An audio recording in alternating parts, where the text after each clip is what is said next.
नमस्कार साथियों, success point के यूट्यूब प्लेटफॉर्म पर आपका बहुत बहुत स्वागत है। हमने पिछले लेक्चर में आदिकाल के बारे में संपूर्ण जानकारी पढ़ी है। आज हम लोग पढ़ने वाले हैं रीतिकाल के बारे में जानकारी। रीतिकाल के बारे में हम लोग पढ़ने वाले हैं। रीतिकाल के बारे में आज हम लोग संपूर्ण जानकारी पढ़ने वाले हैं। हमने अभी तक आदिकाल के बारे में पढ़ा था। रीतिकाल के बारे में हम लोग संपूर्ण जानकारी पढ़ेंगे। एक एक काल के काल हम लोग पढ़ने वाले हैं, जो कि बहुत ही मोस्ट और इम्पोर्टेंट है, खास करके यूजीसी नेट और एमपी टेट ग्रेड 2 के लिए बहुत ही मोस्ट और इम्पोर्टेंट होने वाले हैं। इसी के साथ बढ़ते हैं आगे। आगे बढ़ने से पहले निवेदन करना चाहूँगा कि अभी तक जिसने लाइक नहीं किया, चैनल सब्सक्राइब नहीं किया और बेल आइकन के बटन को नहीं दबाया तो अभी दबा दें। और इसी के साथ हम लोग आगे बढ़ते हैं। रीतिकाल की संपूर्ण जानकारी जो कि सक्सेस पॉइंट के यूट्यूब प्लेटफॉर्म से आपको प्रोवाइड की जा रही है। आइए देखते हैं।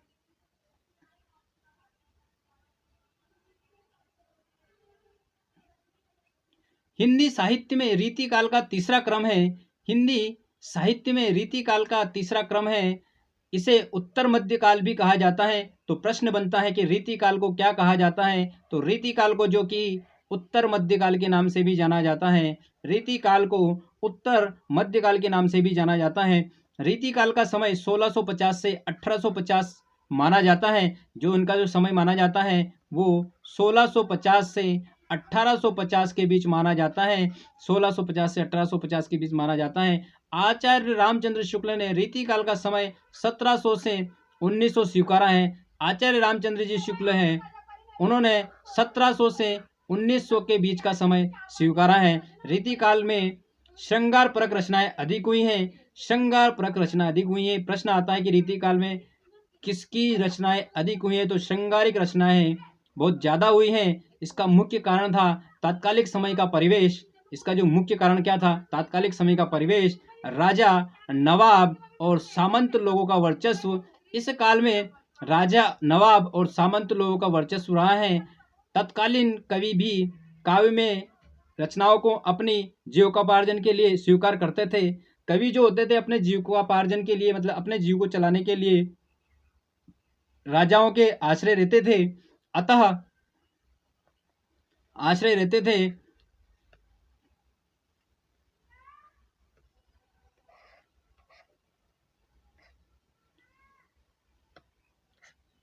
अब हम लोग आगे बढ़ते हैं और आगे बढ़ते हैं तो आता है कि रीतिकाल के अन्य नाम। रीतिकाल के अन्य नाम जो कि बहुत ही मोस्ट और इम्पोर्टेंट होने वाले हैं। इतने इम्पोर्टेंट होने वाले हैं कि इससे प्रश्न 100%, 2 प्रश्न इससे आने की संभावना है। 2 नंबर आपके इस एक टॉपिक में या इस एक पीडीएफ में या इस एक पेज में, यानी कि 4-5 लाइन में आपके कवर होने वाले हैं। इसी के साथ आगे बढ़ते हैं। रीतिकाल के अन्य नाम। तो रीतिकाल के अन्य नाम कौन कौन से हैं, आइए देखते हैं। पहला है अलंकृत काल, जो कि मिश्र बंधुओं ने कहा।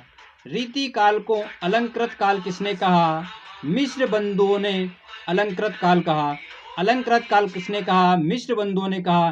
प्रश्न आता है कि रीतिकाल को अलंकृत काल किसने कहा? तो मिश्र बंधुओं ने अलंकृत काल कहा। उसके बाद देखते हैं रीतिकाल। जॉर्ज गियर्सन व आचार्य रामचंद्र शुक्ल, जो रीतिकाल को रीतिकाल जो कहा वो किसने कहा? वो कहा आपके जॉर्ज गियर्सन और आचार्य रामचंद्र जी शुक्ल ने रीतिकाल को रीतिकाल कहा।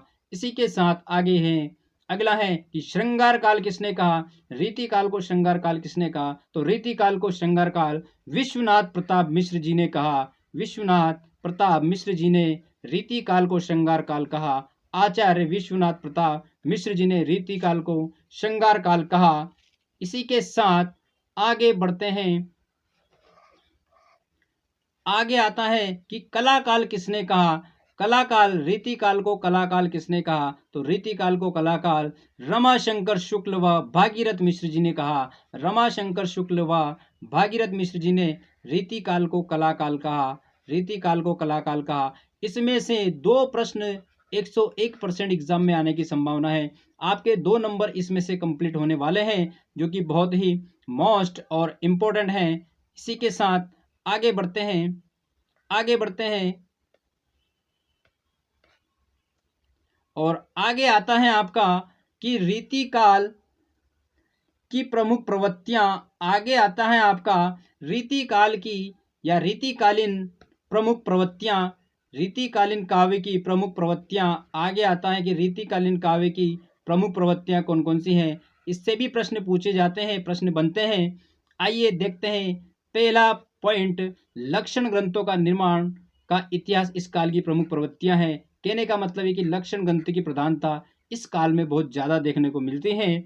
इसी के साथ दूसरा पॉइंट है, राजाओं और सामंतों की तुष्टि के लिए कवियों ने अपने रचनाओं में घोर श्रृंगारिकता का वर्णन किया है। कहने का मतलब है कि राजाओं और सामंतों की तुष्टि के लिए कवि ने, राजाओं और सामंतों को खुश करने के लिए कवि ने इनके लिए श्रृंगारिकता का प्रयोग किया है। कहने का मतलब ये है कि रीतिकाल में श्रृंगारिकता का बहुत ज़्यादा वर्णन देखने को मिलता है। इसी के साथ अगला पॉइंट है, इस काल के कवियों में नारी के नक्शिक का चित्रण किया गया है। जहाँ पर श्रृंगार का वर्णन है तो स्वाभाविक है कि नारी के नक्शिक का वर्णन भी इसमें देखने को मिलेगा। इसी के साथ अगला पॉइंट है, रीतिकालीन कवियों ने प्राकृतिक चित्रण भी सहजता से किया है। जब प्राकृतिक चित्रण होगा तो श्रृंगारिकता होगी। कहने का मतलब ये है कि प्राकृतिक चित्रण भी रीतिकाल में मिलता है। ये पॉइंट इतने ही इम्पोर्टेंट पॉइंट हैं, इतने इम्पोर्टेंट पॉइंट है कि इनसे प्रश्न 101% प्रश्न बनने की संभावना है। रीतिकालीन काव्य की प्रमुख प्रवृत्तियां हैं और नाम आ जाता है कि इसमें श्रृंगारिकता का वर्णन है, इसमें नक्शिक का वर्णन किया गया है, इसमें प्राकृतिक चित्रण किया गया है और ऑप्शन आता है इसमें से कोई नहीं। तो आपका जो प्रश्न है इनमें तीनों का उपयोग किया गया है, ध्यान रखना है आपको। इसी के साथ अगला पॉइंट है, अधिकांश कवि राजाओं या सामंतों के आश्रय में ही रहते थे। कहने का मतलब ये है कि इस काल में जो कवि हैं वो राजाओं या सामंतों के आश्रय में ही अपना जीवकोपार्जन करते थे। अतः कवियों आश्रयदाताओं की प्रशंसा अपने काव्य में विशेष रूप से की है। कहने का मतलब ये है कि जिसका खाते हैं उसका तो गाना पड़ेगा। कहने का मतलब ये है कि कवि का काम क्या था कि जिस राजा के आश्रय में या जिस सामंत के आश्रय में रहते थे वो उनका ही गाते थे, उनका ही खाते हैं तो स्वाभाविक है कि उनका ही गाएंगे। तो उनके आश्रय में रहने से वो उनकी प्रशंसा करते थे और कविताएं लिखते थे। इसी के साथ आगे बढ़ते हैं। अगला पॉइंट है रीति इस काल की मुख्य विशेषता थी। रीति जो है इस काल की मुख्य विशेषता थी। प्रश्न आता है कि रीति काल की मुख्य प्रमुख विशेषताएं कौन सी थी। तो रीति इस काल की प्रमुख विशेषता थी। अतः कवियों में अलंकार प्रियता होना स्वाभाविक बात है। कहने का मतलब है कि अगर रीति रहेगी तो स्वाभाविक अलंकारों का जो प्रियता रहेगी, अलंकार के जो प्रिय रहेंगे वो भी इसमें रहेंगे। इसी के साथ अगला पॉइंट है, इस काल के लगभग सभी कवियों ने ब्रज भाषा की प्रधानता में अपने काव्य का सृजन किया है। कहने का मतलब ये है कि रीति काव्य में या रीति काल में जो ब्रज भाषा का प्रधानता बहुत ज़्यादा देखने को मिलती है। ब्रज भाषा की जो ललक है या ब्रज भाषा में जो मिठास है वो बहुत ज़्यादा देखने को मिलती है और इसी के कारण श्रृंगार रस उत्पन्न होता है और राजा की प्रशंसा कवि करते हैं और उनके जो नक्शिक का जो काव्यों में जो नारी की जो नक्शिक का वर्णन किया गया है और अलंकारों का जो बहुत भरपूर रूप से प्रयोग किया गया है वो ब्रज भाषा में बहुत ज़्यादा देखने को मिलता है। तो ब्रज भाषा की प्रधानता बहुत ज़्यादा इसमें देखने को मिलती है। आइए देखते हैं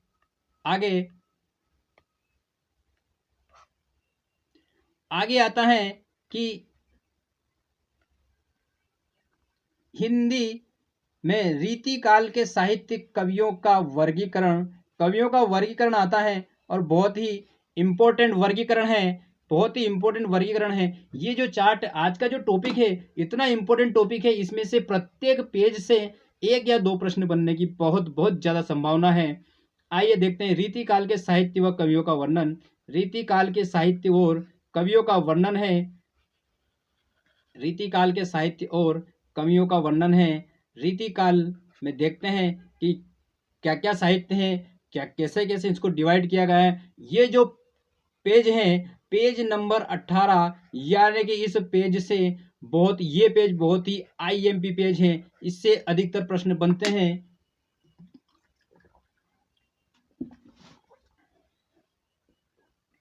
इससे बहुत ज़्यादा प्रश्न बनने की संभावना है। तो इसमें 3 भागों में रीतिकाल को बांटा गया है। 3 भागों में कैसे बांटा है, एक को बांटा है रीतिबद्ध कवि। कहने का मतलब ये है कि ऐसे कवि जो रीतिबद्ध कवि हैं, और एक को बांटा रीति सिद्ध कवि। और अगला बाटा है रीति मुक्त कवि, रीतिबद्ध कवि, रीति सिद्ध कवि और रीति मुक्त कवि। जो रीतिबद्ध कवि हैं वो रीतियों में बंधकर एक लिमिटेशन में ही इन्होंने काव्य का वर्णन किया है, इन्होंने अपना काव्य का संग्रह किया है, काव्य बनाए हैं। और रीति सिद्ध कवि जो कि रीतियों को सिद्ध करते हैं, रीतियों के ही अंडर में रहकर सारे काम करते हैं। और रीति मुक्त कवि ऐसे होते हैं जिनको जो कि उनके गुण लक्षण इनके को अलग छोड़कर अलग ही तरीके से काव्य की रचनाएं की हैं। तो ये जो कवि हैं इनके नाम आते हैं रीतिबद्ध कवि। इंपोर्टेंट मोस्ट आईएमपी प्रश्न है कि रीतिबद्ध कवि हैं। Option number A Chintamani, option number B Keshavdas, option number C Matiram. तो और अगला आता है इनमें से कोई नहीं। तो तीनों जो है रीतिबद्ध कवि हैं। कहने का मतलब है कि रीतिबद्ध कवि में चिंतामणि आते हैं, रीति सिद्ध कवि में केशवदास आते हैं और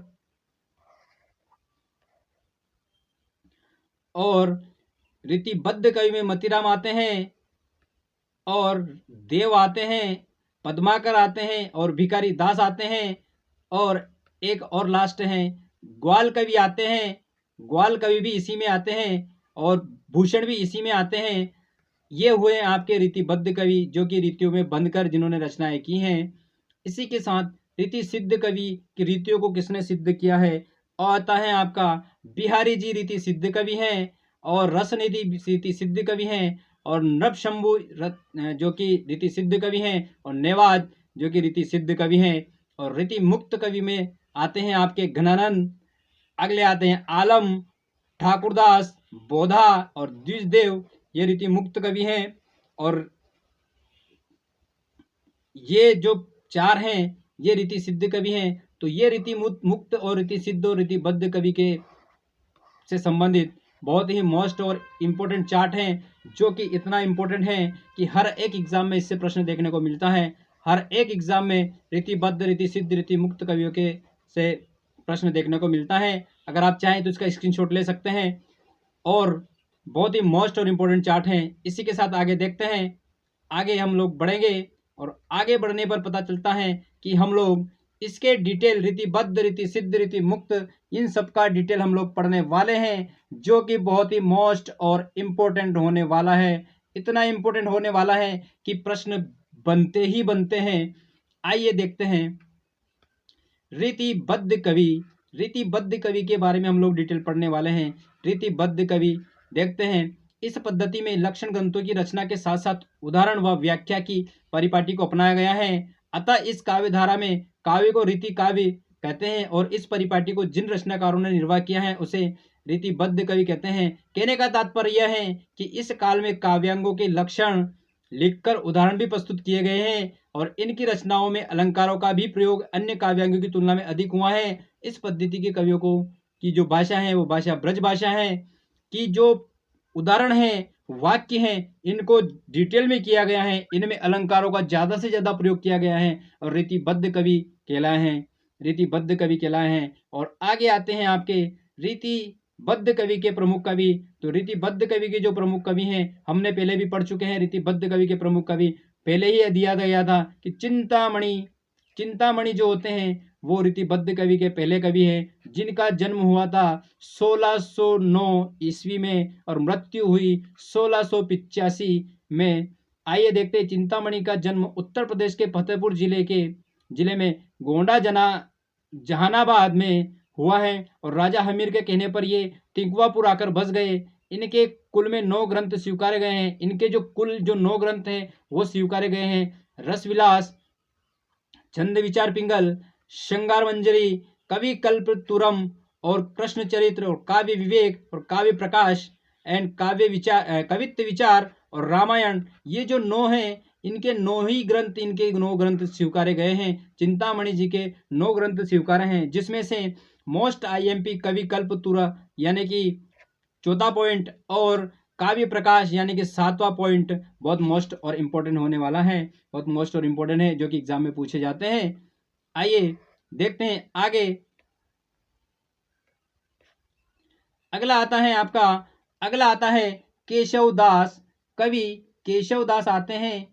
कवि केशवदास आते हैं।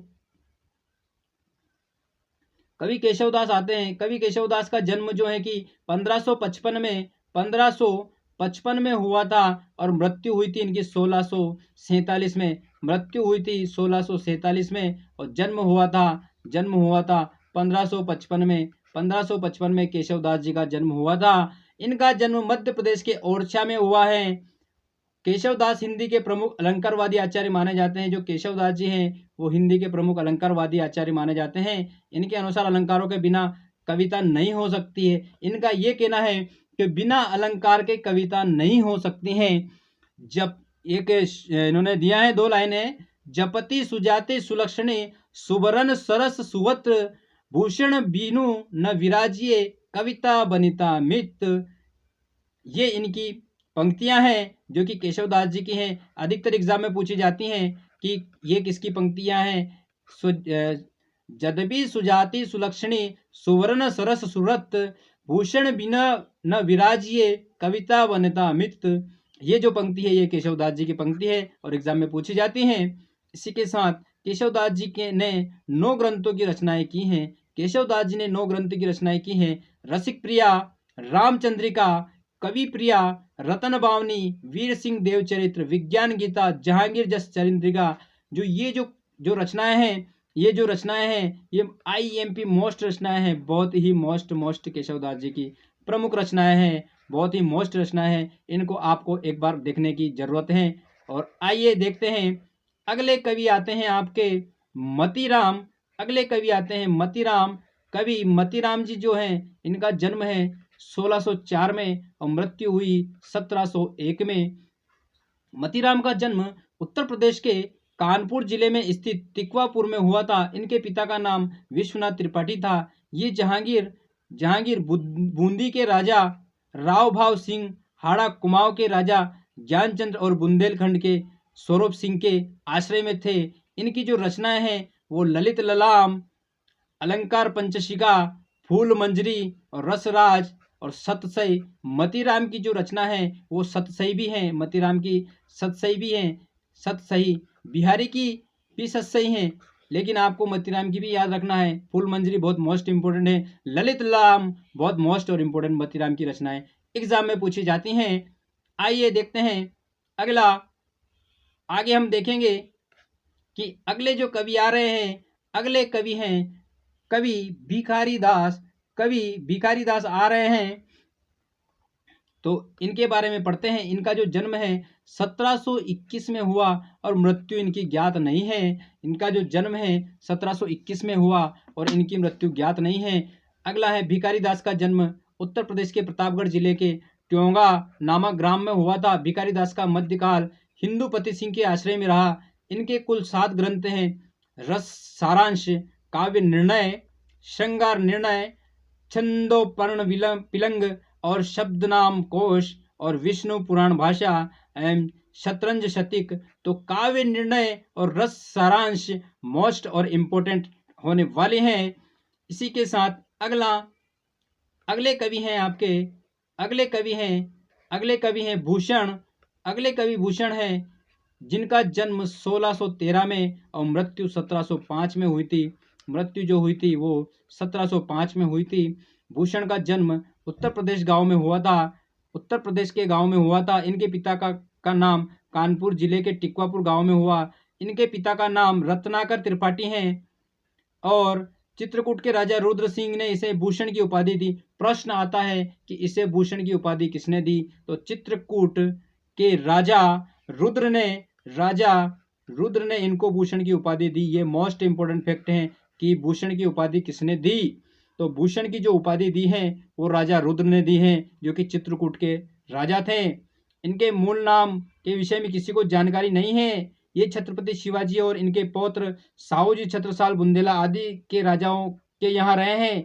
इनकी रचनाएं हैं शिवराज भूषण जो कि मोस्ट इंपोर्टेंट है, शिवा भावनी मोस्ट इंपोर्टेंट है, छत्रसाल दशक वेरी वेरी इंपोर्टेंट, और भूषण विलास इंपोर्टेंट, और भूषण हजारा और तुषणोल्लास एवं शिवराज भूषण ग्रंथ इन्हें 105 अलंकारों का वर्णन है। कहने का मतलब ये है कि शिवराज भूषण इतना इंपॉर्टेंट है कि इसमें 105 अलंकारों का वर्णन इन्होंने किया है। 105 अलंकारों का वर्णन इन्होंने किया है। इसी के साथ इन्होंने किया है इसी के साथ आते हैं अगले कवि आते हैं आपके पद्माकर जी। अगले कवि जो आते हैं वो हैं आपके पद्माकर जी आते हैं। और पद्माकर जी का जो जन्म है वो 1753 में हुआ था। पद्माकर जी का जन्म 1753 में हुआ था और मृत्यु हुई थी 1833 में। पद्माकर जी का जन्म मध्य प्रदेश के सागर में हुआ। इनके पिता का नाम मोहनलाल भट्ट था। इनके पूर्वज तेलंगाना ब्राह्मण थे। ये बुंदेलखंड के राजा अर्जुन सिंह, बांदा के सेना नायक अनूपुर गिरी और सतारा के राजा रघुनाथ राव और जयपुर के राजा प्रताप सिंह एवं इनके पुत्र जगत सिंह, ग्वालियर के महाराजा दौलत राव सिंधिया आदि के यहाँ पर रहे और अनेक पुरस्कार भी प्राप्त किए हैं। इनकी प्रमुख रचना है राम रसायन, हिम्मत बहादुरी विराटदौली और जगत विनोद। पद्माभरण इम्पोर्टेंट पद्माभरण एग्जाम में पूछी जाती हैं। पद्माभरण पद्माकर जी की रचनाएं हैं। और अली जहाँ प्रकाश, हितोपदेश, प्रबोध पचासा, गंगा लहरी इम्पोर्टेंट गंगा लहरी पूछी जाती हैं। पद्माकर जी की रचना गंगा लहरी है। जय सिंह विरोधावली और अश्वमेघ जो कि इनकी प्रमुख रचनाएं हैं। इसी के साथ अगले कवि आते हैं आपके, अगले कवि हैं कवि देव।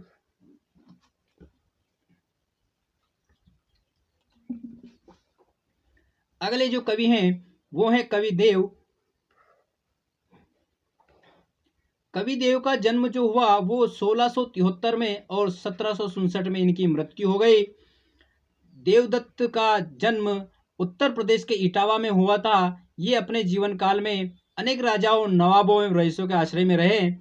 कवि देव ने कुल 72 ग्रंथों की रचनाएं की हैं। वर्तमान में इनके 15 ग्रंथ ही उपलब्ध हैं, जैसे भाव विलास, अष्टयाम इम्पोर्टेंट हैं, भवानी विलास इम्पोर्टेंट हैं, प्रेम तरंग, कुशल विलास, जाति विलास, देवचरित्र, रस विलास, प्रेम चंद्रिका, सुजान विनोद, काव्य रसायन, सुख सागर तरंग, राग रत्नाकर, देव शतक, देव माया प्रपंच। इनमें से मोस्ट इम्पोर्टेंट भवानी विलास, अष्टयाम और सुजान विनोद एंड राग रत्नाकर बहुत ही मोस्ट और इम्पोर्टेंट हैं। आइए देखते हैं अगला कवि हैं। अगले जो कवि हैं वो भी बहुत मोस्ट और इम्पोर्टेंट कवि हैं, कवि ग्वाल। कवि जो ग्वाल हैं इनका जो जन्म हुआ वो 1802 में हुआ और मृत्यु हुई 1867 में। और रीतिकालीन के अंतिम आचार्य रहे हैं। रीतिकाल के ये अंतिम आचार्य हैं। इनके कुल 14 ग्रंथ हैं जिनमें प्रसिद्ध रचनाएं हैं रसिकानंद छंद, साहित्यानंद, रस रंग, अलंकार ब्रह्म भंजन और दूषण दर्पण और प्रस्तार प्रकाश। इनकी प्रमुख रचनाएं हैं, ग्वाल कवि की प्रमुख रचनाएं हैं। और इसी के साथ ये हुए रीतिबद्ध कवि हो गए हैं। हमने अभी तक जो पढ़े हैं वो रीतिबद्ध कवि पढ़े हैं और रीतिबद्ध कवि पढ़े हैं। रीतिबद्ध कवि हुए आपके 8 जो कि मोस्ट और इम्पोर्टेंट है। अगले लेक्चर में हम पढ़ेंगे रीति सिद्ध कवि। रीति सिद्ध कवि पढ़ेंगे। ये हो गए आपके रीतिकालीन के रीतिबद्ध कवि। रीतिबद्ध कवि में हमने 8 कवि देखे हैं जो कि बहुत ही मोस्ट और इम्पोर्टेंट है। निवेदन करना चाहूँगा कि अगर आपको ये लेक्चर अच्छा लग रहा हो, डिटेल वाला पोर्शन अगर अच्छा लग रहा हो तो मुझे कमेंट्स करें और बताइए कि मैं ऐसे ही कंटिन्यू ये काम करता रहूँ। और अगर आपको एमसीक्यूज़ का अगर कमेंट रिकमेंडेड है तो आप कमेंट्स भी करें कि एमसीक्यूज़ को भी मैं कंटिन्यू करता रहूँ। तो इसी के साथ मिलते हैं अगले लेक्चर में। और निवेदन करना चाहूँगा जाने से पहले कि अभी तक जिसने लाइक नहीं किया लाइक करें, सब्सक्राइब करें और बेल आइकन के बटन को दबाना ना भूलें, जिससे मेरी आने वाली प्रत्येक वीडियो की नोटिफिकेशन आपके पास बराबर मात्रा में, बराबर समय पर, सही समय पर पहुँचे। इसी के साथ मिलते हैं अगले लेक्चर में। जय हिंद, जय भारत, वंदे मातरम, जय श्री।